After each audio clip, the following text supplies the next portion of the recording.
Hello hello, হ্যাঁ ওই তো, হ্যাঁ হ্যাঁ হ্যাঁ হ্যাঁ আন্দোলন এখানে চলছে,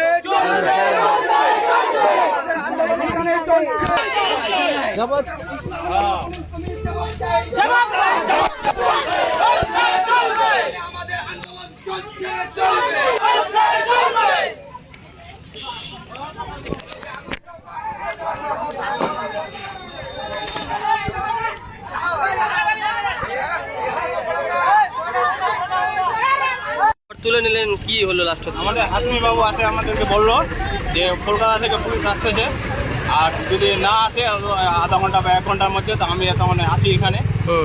ওই জন্য হাসমি বাবুর উপরে বিচারটা ছাড়ে দিয়ে আমরা এটা আন্দোলনটা।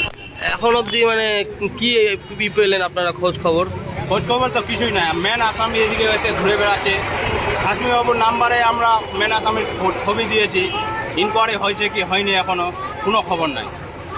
ঠিক করার কারণ হচ্ছে যে আজ থেকে নিখোঁজ যে বাচ্চাটা আছে, মারধর করা হয়েছে যে বাচ্চাটাকে, ওই বাচ্চাটার কোনো খবর হচ্ছে না। আসামি আজ থেকে 3-4 দিন থেকে ঘোরাঘুরি করছে, আসামির খবর নাই, পুলিশ কিছু করছে না। আজকে রাস্তা এটা জাম করার কারণ যে পুলিশ আসামির পক্ষে অ্যাকশন লোক, আর যেই আমাদের বাচ্চাটা মরে গেছে না বাঁচে আছে তার দেহটা দেওয়া যাক, তার জন্যই অবরোধ, তার জন্যই এটা আমরা ইয়ে করেছি।